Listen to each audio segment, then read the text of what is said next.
Hello, my future Vaidyas. Welcome back to my YouTube channel that is More from Shrishti, where in this channel I'll be completely making BAMS subjects that too first phase BAMS subjects so easier, and as well as you'll be studying it happily. I'll help you to score the most and the best marks, and I completely assure you through my notes as well as through my efforts as well as your efforts you'll be scoring the best things.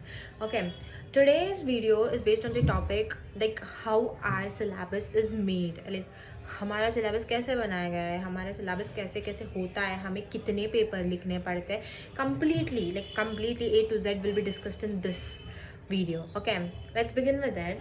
For everyone, first thing, for everyone who is new to my channel, this is my second video जहाँ पे in the first video I've just told you how exactly a person feels who wants a complete MBBS thing in their life, has got into a BAMS college, like BAMS Bachelor of Ayurvedic Medical Science. How a person feels, like is it a hit or miss, or you can tell it as is it a regretting decision or what. It is completely explained, like how I felt when I got into that college is completely said and shared by me in my first video. Okay, this is my second video जहाँ पे मैं आपको सब जो भी है मैं इसके बारे में जो basic knowledge होनी चाहिए as a student before joining into BAMS. Okay, let's begin with it. See, BAMS में क्या होता है, जब भी आप पढ़ने जाते हो ना, like obviously you'll be having both Ayurvedic as well as modern point of view in this BMS, whereas if you compare it with the MBBS you have only modern point of view. No doubt both of them are the best courses. For the first few days you will regret, even I know you will regret, but still I am assuring you, you will do it and you will do it. Don't doubt on yourself, don't regret. For few days if you want, go ahead, because it is a kind of feedback mechanism. You can say regret is something which will come for you for few days. Okay, let's keep it aside. Now I'll tell you exactly how BAMS syllabus will be. See, first phase में 5 subjects रहते हैं, 5 subjects. There is Sanskrit will be the language subject in this, Sanskrit, and then Samhita Adhyayan 1, Kriya Sharir, Rachana Sharir, and Padhartha Vijnana. See, except Samhita Adhyayan 1, each of these 4 subjects, that is पदार्थ विज्ञान को आप short में PV बोलते हो, क्रिया शरीर को क्रिया बोल लो, रचना शरीर को रचना, एंड क्रिया शरीर is nothing but physiology if you compare it with the modern medicine, and if you compare Rachana Sharir, it is nothing but anatomy. And then comes Padhartha Vidyana. Okay, each of these have 2 papers. अगर आप लिखने बैठोगे ना, it's not कि आपको पूरा syllabus आ जाएगा. आपको कैसे रहता है बताए सिलेबस. अभी पेपर 1 में एक चीज़ है, if you consider first paper 1 में अगर अस्थि शरीर है, आयुर्वेदिक कॉन्सेप्ट में अस्थि शरीर है, तो आपके मॉडर्न कॉन्सेप्ट में भी सिमिलरली बोन फिजियोलॉजी बोन्स के बारे में आएगा, पूरा बोन्स के बारे में डिटेल आएगा, ये सब आएगा. सिमिलरली अगर आप सेकेंड टॉपिक कौन सा आएगा, गर्भ शरीर. इफ़ यू कंसिडर गर्भ शरीर is the second topic of paper 1 रचना, तो आपका मॉडर्न में क्या आएगा, embryology वाला part.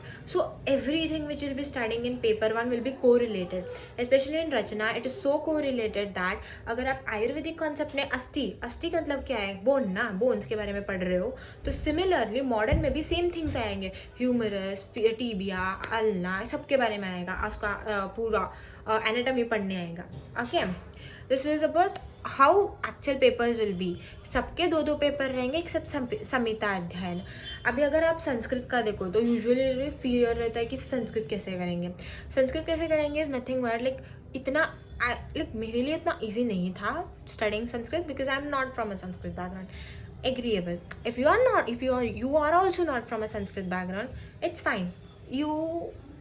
If you consider it, I'll tell you one thing, it is really a scoring subject if you study really hard. See, Sanskrit में कैसा होता है, पेपर 1 में is completely grammar, and then paper 2 will be having that is Panchatantra stories which is completely Sanskrit based, like Sanskrit language में रहेंगे, and उसके साथ साथ आयुर्वेदिक इतिहास. पेपर 2 में आएगा आयुर्वेदिक इतिहास और पंचतंत्र स्टोरीज, एंड उसके साथ कुछ अलग टॉपिक्स. ये सब मिला के 200 मार्क्स का आप रिटर्न पेपर लिखोगे. सी, पंचतंत्र स्टोरीज में 5 स्टोरीज है, जिसको आपको A to Z by heart करना है, जिससे क्या हो जाएगा एग्जाम में आपको like you need to just write it and नीचे लास्ट को एक श्लोका रहेगा, उतना लिख दो तो आपको 10 मार्क्स मिल जाएगा, या फिर 5 मार्क्स का क्वेश्चन है तो 5 मार्क्स। आयुर्वेद इतिहास का प्रॉब्लम क्या होता है, Ayurveda Itihas is really hard to study to be really frank, क्योंकि आयुर्वेद इतिहास में प्रॉब्लम क्या होती है, it will be completely MCQs based. I know NEET वाले बच्चों को MCQ बेस्ड प्रॉब्लम नहीं होगी, but actual thing when you start facing problem in Ayurveda Itihas is आपको पूरे ईयर्स याद रखने पड़ेंगे, इसने क्या किया था इस साल में, दे हैव सेवरल नेम्स, इतने सारे नेम्स दिए गए हैं इसमें कि आपको इतना कन्फ्यूजन होना स्टार्ट हो जाएगा।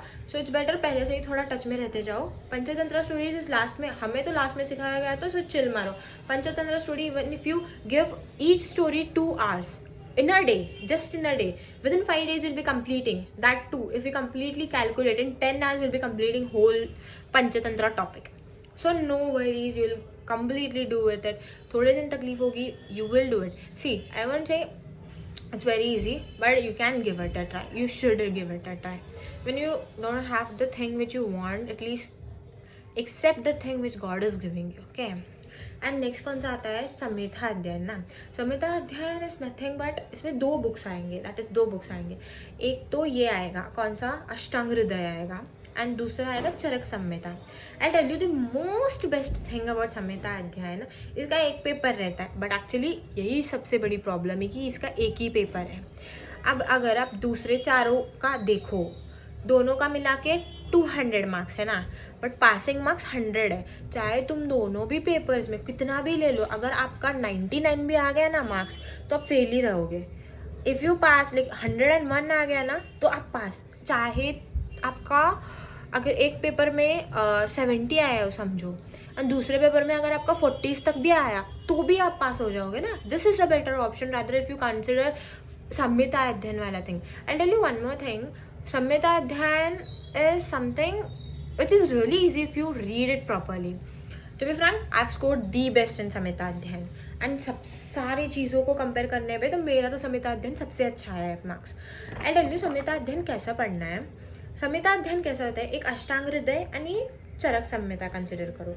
अष्टांग हृदय विल बी द बेस, क्योंकि अष्टांग हृदय में आप जो पढ़ोगे ना ऑलमोस्ट वही चीज़ें चरक ने जो बोला है सेम आएगा, तो कोई इतनी बड़ी प्रॉब्लम नहीं होगी।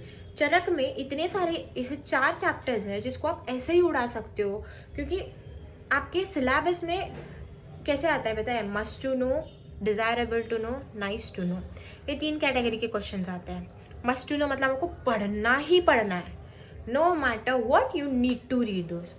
डिज़ायरेबल टू नो मतलब ठीक है आपको पढ़ना है पढ़ो, नहीं तो नहीं, बट स्टिल इस पे क्वेश्चंस आ सकते हैं। When it comes to nice to know is can be neglected type of topic, and I suggest पढ़ना है तो सभी पढ़ के लो ना। लाइक यू नेवर नो आपका लक कब पलट जाए ना। अगर 5 मार्क्स में ये आ गया, नाइस टू नो आ गया, तो क्या कर लोगे, पढ़ना तो पड़ेगा ना। वैसे भी पढ़ रहे हो, 10 मिनट इसका भी निकाल के पढ़ लो ना, हो ही जाएगा। इतना ही होता है। और क्या होता है व्हेन यू राइट, ये रहता है ना क्या, यूनिवर्सिटी एग्जाम्स के टाइम पे दोनों पेपर्स के अलग अलग डेट्स आते हैं। इट्स नॉट कि दोनों का सिलेबस एक ही बार में पढ़ना है। I tell you this is the most relaxing thing, because first paper में और सेकेंड पेपर में सिलेबस डिफरेंसेस आते हैं। फर्स्ट पेपर का अगर हो गया ना तो ख़त्म, you won't be again reading the same thing in second paper. दोनों के सिलेबस इतने अलग है, like there is almost nothing to be compared. Okay, same goes to Rachana Sharir, Kriya शरीर, पदार्थ विज्ञान। पदार्थ विज्ञान में क्या आता है, इट्स लाइक सृष्टि उत्पत्ति, how is world formed, like how is this whole earth formed, कैसे उत्पत्ति हुआ, उत्पत्ति मतलब फॉर्मेशन, इसके बारे में बताया गया है सब। पंचमहाभूत मतलब 5 बेसिक कॉन्स्टिट्यूएंट एलिमेंट, इसके बारे में सब बताया गया है। ये सब लाइक मैंने जितना भी आपको बोला, this is a rough overview आप क्या पढ़ोगे फर्स्ट ईयर BAMS में। This is exactly what they will be teaching you for whole 1.5 year. And I tell you one more thing, better not better like usually degree colleges में या फिर BAMS colleges में, किसी भी college में पकड़ लो, ऐसा नहीं होता है कि सब आके आपको स्पून फीडिंग करेंगे, ऐसा नहीं होता है। You need to make your own notes, you need to struggle on your own, you need to do everything on your own, you need to understand certain things. If you are into the best college also, you need to do everything on your own no matter what. So I just want you guys to trust me, and I'll just make sure that you'll score really good. And I will also make sure, I'm guaranteeing you that कि आप बहुत अच्छे से चीज़ें समझोगे. I completely tell you syllabus के according कैसे पढ़ना है, क्या करना है, मैं सब बताऊँगी. I just want you to just trust me. Okay, so इधर I end this video. Thank you for watching this video, and I really ask for the thing कि like कर दो, share कर दो, and even subscribe कर दो. Just share it within your college groups, and also make sure that it is reaching to the people who really need it. I'm here, sitting here right now. कल से I'll be starting my classes जहाँ पे मैं हर एक दिन एक subject का videos डालूँगी. And I just really hope कि आप सब्सक्राइब कर लोगे. Okay, thank you, bye bye.